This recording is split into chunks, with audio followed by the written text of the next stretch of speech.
apologize for the comments that they're saying to my videos, because I didn't intend to bring this kind of stuff out either. When I learned this, something inside of me was pulling at me and was telling me to put this out there. And so I did it because, like I said, something was telling me to do it. So I did. And like I said, as far as waking up the race, I don't know. Maybe given time, some people will stumble on my video and they will be just as ignorant as I was, and it'll help wake them up to see the truth. So that's what I'm hoping. So, second of all, I do want to clarify too that I know that the Black people that are here in the United States now are not African. I know that. The term African American is what has pinned on them. Basically, I feel to try to keep hiding their true identity. They want them to think they're African, so they won't find out who they really are. So I know, and I wanted to clarify that I know the Black people here are the true Hebrew Israelites. I know that. So let me just get that out there and clarify that. Also, something interesting that some people may not know is that actually Africans, they don't like the Black race that's over here. They don't like them. They hate them.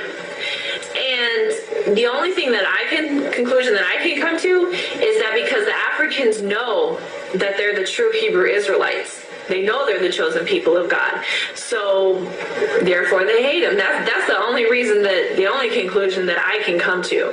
So I just wanted to clarify that I do know that they are not African. Just because the man got them from the continent that we now know as Africa doesn't make them African. I mean, okay, I live in America, but I'm not American.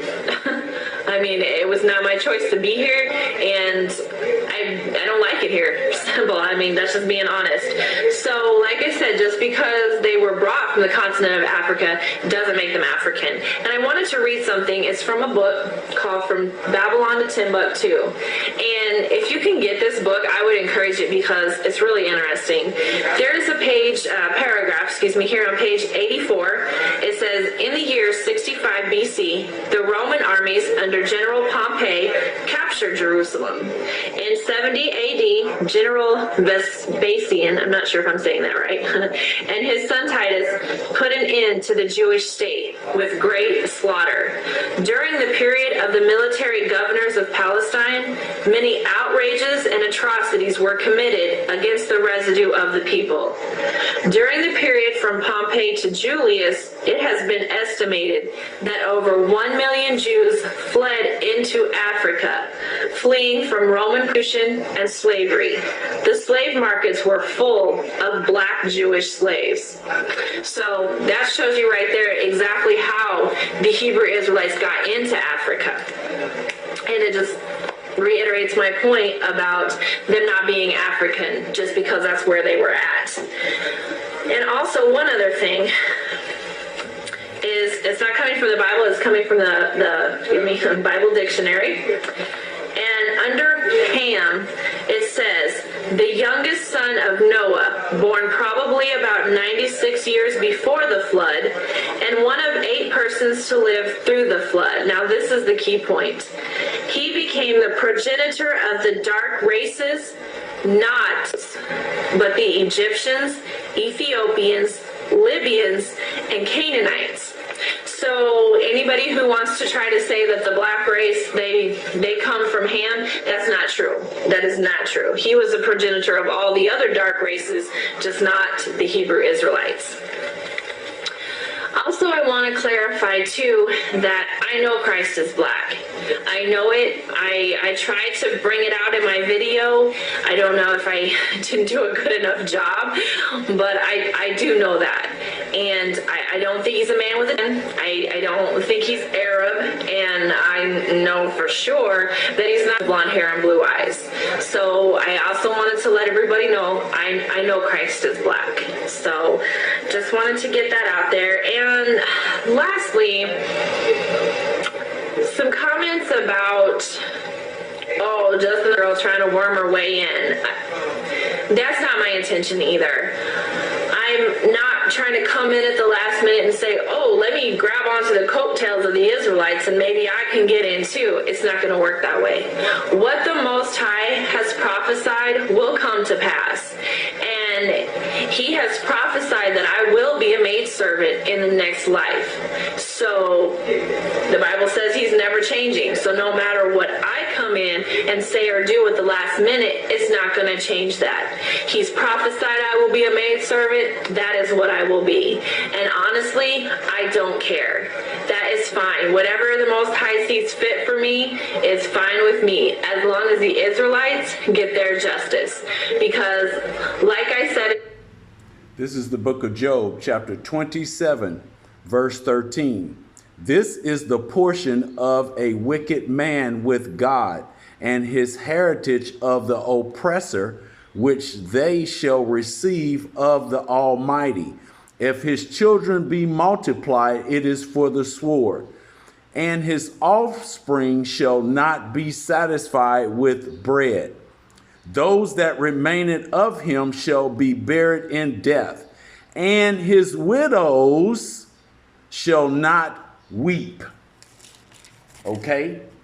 All praise to Yahweh, which is true name, who the world called God, and his son, Yahweh Shai, who the world ignorantly called Jesus Christ. And I'm going to continue, and I'm going to read the book of Jeremiah, chapter 16, Salakia, that means I'm sorry.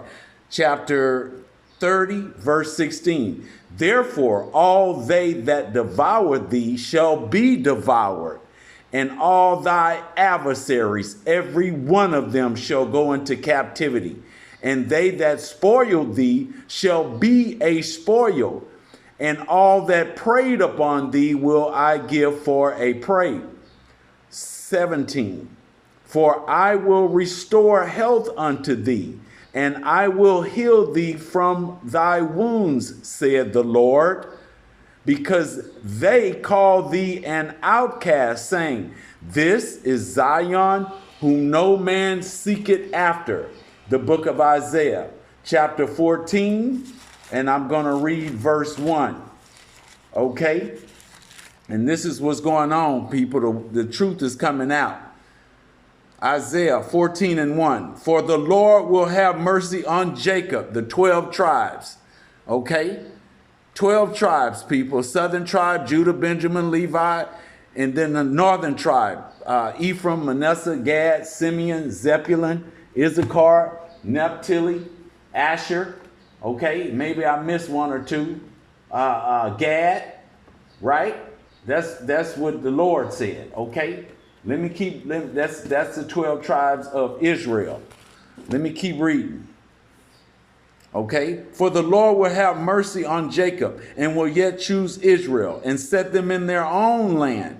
And the strangers shall be joined with them, and they shall cleave to the house of Jacob. The strangers, that's double. You have the other nations, that's strangers, and then you have the strangers of the Israelites, that Israelite foreigners that don't know that they're Israelites. Okay?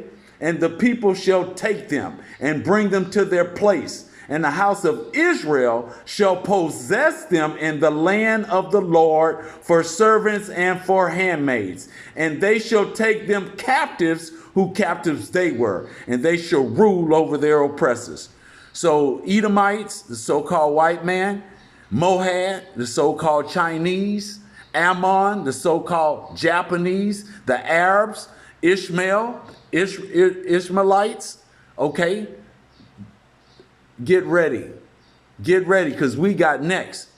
We got next. And the Lord is tired of this. Okay, the truth has come out. What the Lord say about a liar? Let's get that.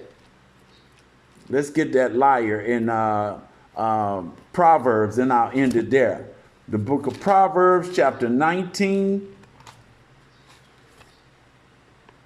Let me get it. 19 and 9. A false witness shall not be unpunished, and he that speaketh lies shall perish.